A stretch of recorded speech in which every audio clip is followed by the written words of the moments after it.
Hello दोस्तों, स्वागत है आपका my exam hub YouTube channel पे।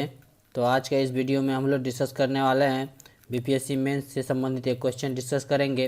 जीएस पेपर सेक्शन 1 के अंतर्गत ही डिस्कस कर लेंगे इसको, जो कि एक करंट इवेंट मान सकते हैं इसको आप। ये क्वेश्चन है ग्लोबल वार्मिंग और भारत का के प्रयास।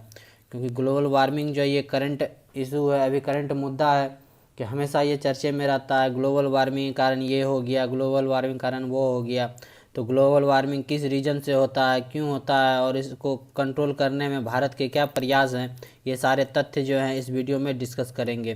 जो कि आपके मेंस एग्जाम में जो है करंट इवेंट सेक्शन के अंतर्गत जो है इम्पोर्टेंट हो सकता है। क्योंकि ये जो नेचर से संबंधित है, क्योंकि इन्वायरमेंट से संबंधित जो है क्वेश्चन आजकल बहुत ही पूछा जाता है।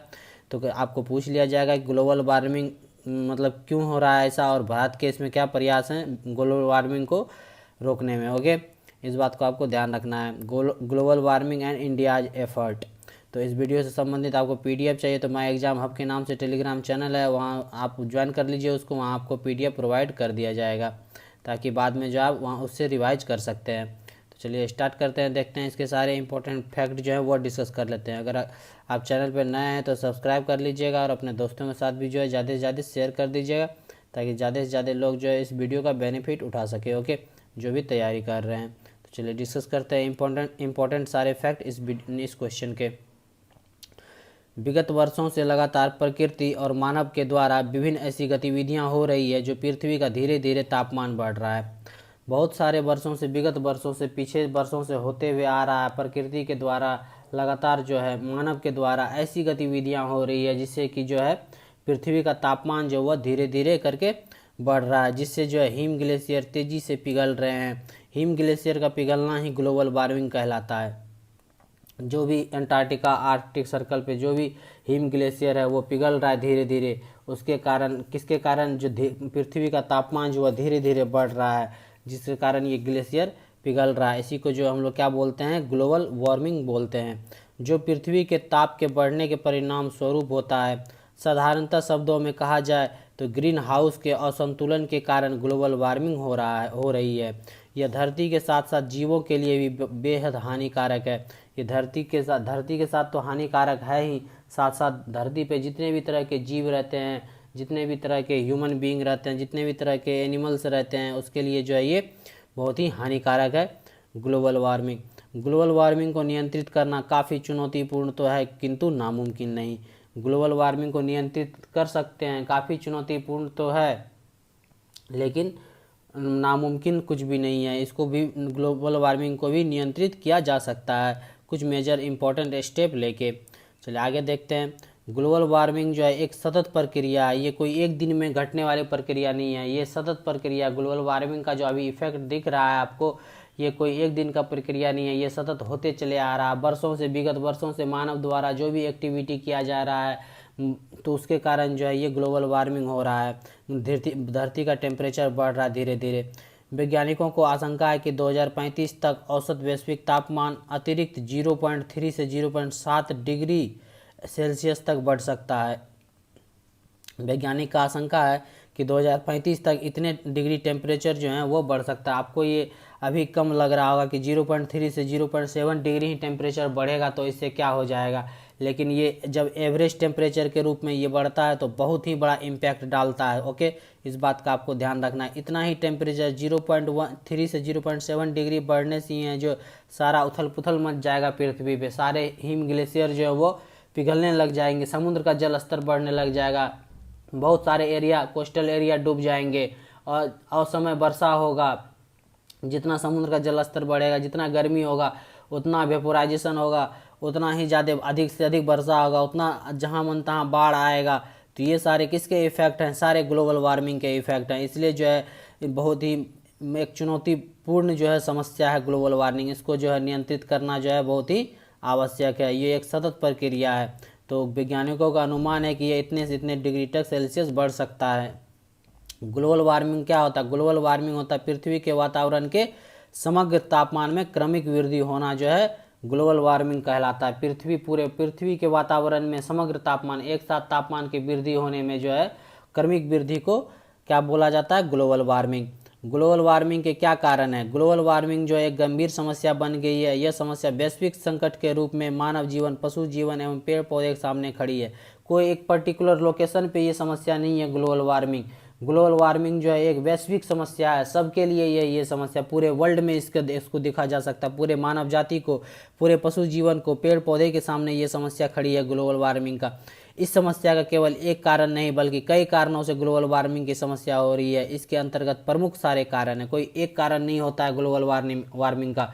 इसमें बहुत सारे कारण देखने को मिलते हैं ग्लोबल वार्मिंग के। ओके, इस बात का आपको ध्यान रखना है। तो डिस्कस करते हैं, देखते हैं कौन कौन से कारण हैं ग्लोबल वार्मिंग के। मानव निर्मित कारण, मानव के द्वारा कौन कौन से कारण हैं ग्लोबल वार्मिंग होने के? वनों की कटाई, वनों की अंधाधुंध कटाई होने के कारण जो है, इसके कारण ग्लोबल वार्मिंग होता है। ओके, वाहनों का प्रयोग, ज़्यादा से ज़्यादा वाहन का प्रयोग करेंगे तो उसमें जितने भी गैस निकलते हैं उसके कारण जो वैश्विक टेम्परेचर जो है वो बढ़ता है।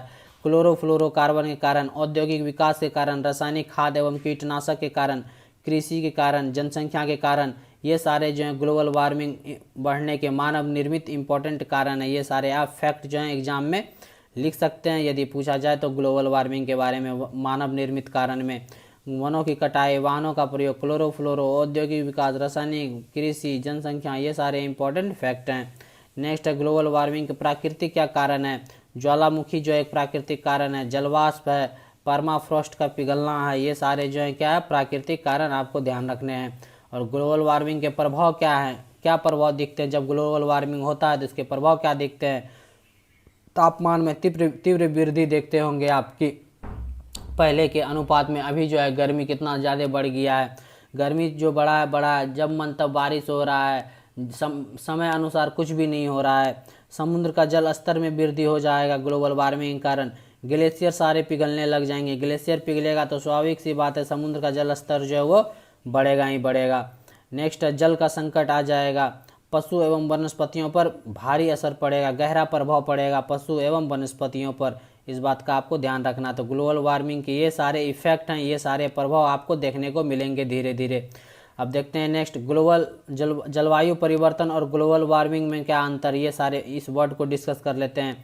साधारणतः जलवायु परिवर्तन और ग्लोबल वार्मिंग शब्दों का प्रयोग को जो है पूरक के रूप में किया जाता है, एक दूसरे को अल्टरनेट के रूप में किया जाता है जलवायु परिवर्तन और ग्लोबल वार्मिंग के।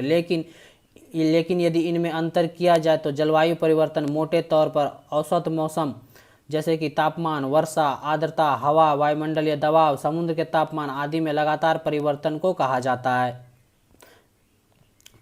जबकि ग्लोबल वार्मिंग जलवायु परिवर्तन को कहा जाता है कि औसत मौसम में जो है ये मोटे तौर पर जो है परिवर्तन जो है किस पे होता है, तापमान में, वर्षा में, ये सब में होता है, तो इसको बोलते हैं कि जलवायु परिवर्तन हो रहा है। जबकि ग्लोबल वार्मिंग पृथ्वी के औसत वैश्विक तापमान में वृद्धि के कारण करने के लिए जाना जाता है। इस बात का आपको ध्यान रखना है।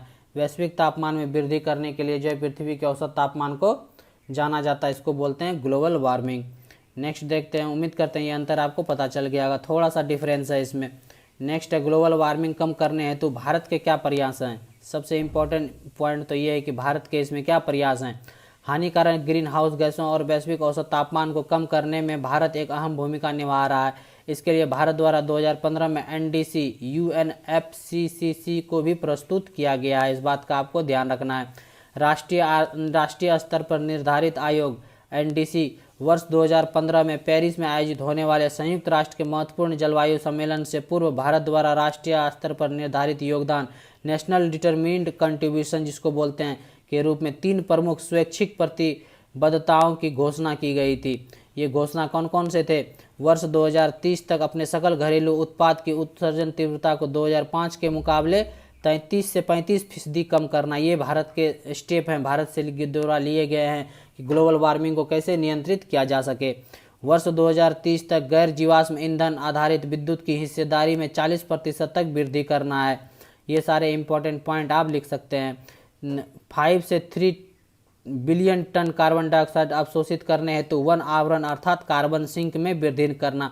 ज़्यादा से ज़्यादा जो है वन आवरण करना, ज़्यादा से ज़्यादा वृक्ष लगाना, ताकि क्या होगा कि कार्बन डाइऑक्साइड का सिंक होगा, कार्बन डाइऑक्साइड जो है अवशोषित करेगा। उससे जो है क्या होगा, ग्लोबल वार्मिंग का जो है वो इफेक्ट जो है कम होगा और ग्लोबल टेम्परेचर जो है वह धीरे धीरे कम करने में मदद करेगा, जितना जो है कार्बन डाइऑक्साइड सिंक करेगा हमारे पेड़ पौधे। इसलिए जो है ज़्यादा से ज़्यादा पेड़ पौधे वन हमें लगाने चाहिए। तो ये सारे स्टेप जो है लिए गए थे नेशनल डिटरमिन्ड कंट्रीब्यूशन के थ्रू, भारत के ये योगदान थे, निर्धारित योगदान।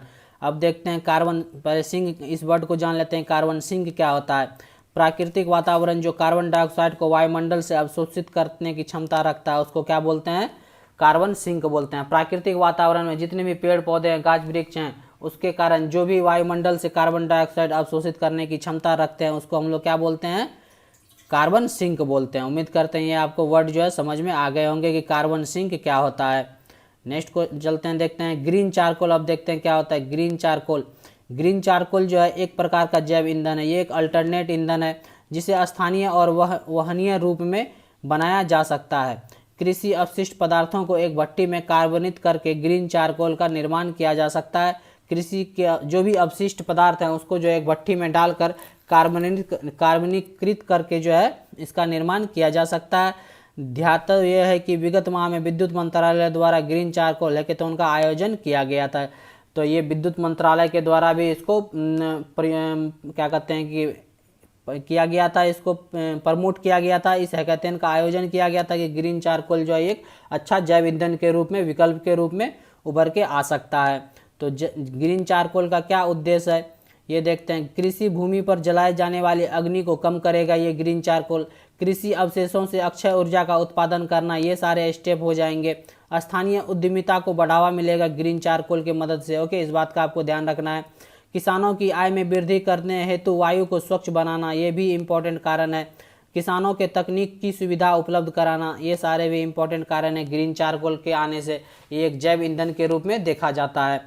और देखते हैं भारत द्वारा अपनाए गए अन्य कौन कौन से उपाय लिए गए हैं ग्रीन हाउस को, ग्लोबल वार्मिंग को कम करने में इंडिया के क्या एफर्ट हैं, क्या प्रयास हैं। और वो तो नेशनल जो है डिटरमिन्ड कंट्रीब्यूशन वो जो था वो तो लिया ही गया था, उसके कारण 3 इंपॉर्टेंट मेजर स्टेप लिए गए थे। वो पॉइंट तो आपको याद रखना ही रखना है। और कौन कौन से अन्य उपाय हैं? अधिक से अधिक वृक्षारोपण करना या वनारोपण करना भारत सरकार द्वारा। पब्लिक ट्रांसपोर्ट का इस्तेमाल का बढ़ावा देना, जितना ज़्यादा से ज़्यादा पब्लिक ट्रांसपोर्ट का बढ़ावा देंगे जितना, उतने ही गाड़ी जो है सड़क पे कम होंगे। जितने कम गाड़ी कम चलेंगे सड़क पे, उतने ही जो कार्बन डाइऑक्साइड जो वो गाड़ी से कम निकलेंगे, कार्बन डाइऑक्साइड, कार्बन मोनोऑक्साइड, और उसके कारण जो है एवरेज टेम्परेचर में कमी आएगा और ग्लोबल वार्मिंग पे जरूर जो है हम लोग इफेक्ट दिखा पाएंगे। ग्लोबल वार्मिंग जो है वो कम होगा। गैर अपघटनशील पदार्थ अर्थात नॉन बायोडिग्रेडेबल प्रोडक्ट जैसे प्लास्टिक का इस्तेमाल कम से कम प्रयोग करना चाहिए हम लोगों को। ओके, इस बात का आपको ध्यान रखना है। जैविक खाद्य पदार्थों के उपयोग को बढ़ावा देना, जितना हो सके जैविक खाद्य पदार्थों का उपयोग हो सके ताकि ये बायोडिग्रेडेबल हो, ये मिट्टी में मिल जाए। नेक्स्ट देखते हैं जैविक खेती के फायदे और कीटनाशक और रासायनिक खाद के दुष्प्रभाव के बारे में जागरूक करना भारत सरकार को, कि जैविक खेती के जो है बहुत सारे फायदे हैं। कीटनाशक और रासायनिक खाद के दुष्प्रभाव के बारे में बताना कि ये कम से कम यूज किया जाए, इससे जो है मिट्टी की उर्वरक शक्ति जो है वो कम हो जाता है। ओके, इस बात का आपको ध्यान रखना है। तो ये सारे स्टेप जो है लिए जा सकते हैं। ऊर्जा के अन्य स्रोत जैसे सौर ऊर्जा और पवन ऊर्जा का अधिकतम प्रयोग हो। ज़्यादा ऊर्जा के रूप में जैसे फॉसिल फ्यूल के जगह पे जो है पेट्रोल, डीजल, केरोसिन, ये सब के जगह पे जो है सौर ऊर्जा और पवन ऊर्जा, इलेक्ट्रिक ऊर्जा के रूप में जो है ज़्यादा से ज़्यादा ऊर्जा के स्रोत में अधिकतम उपयोग करने से जो है ग्लोबल वार्मिंग का जो पे जो है ज़रूर इफेक्ट पड़ेगा। इससे जो है ग्लोबल एवरेज टेम्परेचर पे जो है ज़रूर इफेक्ट पड़ेगा। इससे टेम्परेचर जो है वह कम बढ़ेगा और जो ग्लोबल वार्मिंग कम होगा तो इससे जो है पूरे मानव जाति को, पूरे जीव जंतु जितने भी हैं उस पर उसको जो है ज़रूर इसका इफेक्ट देखने को मिलेगा। नेक्स्ट देखते हैं अब इसके निष्कर्ष क्या हो सकते हैं। निष्कर्ष ग्लोबल वार्मिंग जो है एक गंभीर वैश्विक समस्या है, एक पूरे विश्व की समस्या है, न कि पर्टिकुलर एक किसी देश की समस्या है, जिसका निवारण करने के लिए जन जागरूकता करने के साथ साथ विभिन्न देशों की सरकारों के साथ एक साथ मिलकर कार्य करना होगा। ऐसा नहीं है कि सिर्फ भारत ही इसके इफेक्ट मतलब मेजर स्टेप लें उसके कारण जो है ग्लोबल वार्मिंग कम हो जाएगा। ये पूरे विश्व का समस्या, पूरे विश्व का प्रॉब्लम है। इसके लिए विभिन्न देशों के सरकारों को एक साथ आके जागरूकता के साथ काम करना होगा, तो ही जो है ग्लोबल वार्मिंग को हम लोग कंट्रोल में रख सकते हैं। पृथ्वी का जो है एवरेज टेम्परेचर बढ़ने से हम लोग जो है कंट्रोल में रख सकते हैं। इसके अतिरिक्त अलग अलग क्षेत्रों में अलग अलग स्तरों पर कार्य करना होगा। विश्व स्तर पर ग्लोबल वार्मिंग का परिणाम कम करने और उसके दुष्परिणाम से बचने के लिए समस्त देश लोगों को मिलजुल कर उचित कदम उठाना होगा। जैसे कि बहुत सारे जो है एग्रीमेंट किए गए थे, पेरिस समझौता किया गया था, क्लाइमेट चेंज, बहुत सारे अगले नेक्स्ट भविष्य में जो COP26 होने वाला है, जो कि कहाँ पे होगा, ग्लासगो में होगा, वो भी जो है किस से संबंधित है, जलवायु परिवर्तन से संबंधित ये सारे कॉन्फ्रेंस और पार्टीज किए जाते हैं। तो इसमें सारे देश के समस्त देश के जो है विभिन्न जो है लीडर मिलते हैं, बातचीत करते हैं, तो सब एक साथ मिलजुल कर जो है उचित कदम उठाना पड़ेगा कि इस दुष्प्रभाव से कैसे बचा जाए। विश्व स्तर पर जो है ये कदम उठाना पड़ेगा कि ग्लोबल वार्मिंग को कैसे कम किया जाए, कैसे कंट्रोल में रखा जाए। तो ये किसी एक देश का काम नहीं है, पूरे वर्ल्ड का काम है ये ग्लोबल वार्मिंग को कंट्रोल करना। तो ये सारे इंपॉर्टेंट फैक्ट हैं इससे संबंधित ग्लोबल वार्मिंग और इंडिया के क्या एफर्ट थे वो आपको डिस्कस करके बता दिए, डिस्कस किए कि इसमें क्या क्या इंपॉर्टेंट फैक्ट थे और इंडिया के क्या एफर्ट थे, क्या प्रयास थे। उम्मीद करते हैं ये वीडियो जो आपके एग्जाम के दृष्टिकोण से वेरी यूजफुल होगा और इसमें जितने भी कंटेंट, जितने भी फैक्ट बताए गए इतने सारे एग्जाम में आप लिख सकते हैं। ओके, वीडियो कैसा लगा आप कमेंट करके हमें ज़रूर बताइएगा। यदि अच्छा लगा तो लाइक कर दीजिएगा और चैनल पर नए हैं तो सब्सक्राइब कर लीजिएगा और अपने दोस्तों के साथ भी ज़्यादा से ज़्यादा शेयर कर दीजिएगा इस तरह के कंटेंट पाने के लिए, क्योंकि इस तरह के कंटेंट जो है आपको बहुत ही कम मिलेंगे कि प्रॉपर जो है एकदम डिटेल वाइज पूरा स्टेप बाय स्टेप जो है आपको ये कंटेंट प्रोवाइड कर रहे हैं कि कैसे एग्जाम में आपको ये इतने सारे फैक्ट जो हैं वो लिखे जा सकते हैं। ओके, तो ज़्यादा से ज़्यादा अपने दोस्तों के साथ शेयर कीजिए, इस चैनल के बारे में फैलाइए, जितने ज़्यादा हो सके अपने दोस्तों को शेयर कीजिए इस कंटेंट के बारे में। ओके, ताकि आपका सपोर्ट बहुत ज़रूरी है, आप अपना सपोर्ट दीजिए, हम भी अपने तरफ से जो है पूरे कंटेंट आपको प्रोवाइड करते रहेंगे रेगुलर बेसिस पे। तो देखते रहिए my exam hub YouTube channel. मिलते हैं नेक्स्ट वीडियो में। Thank you for watching.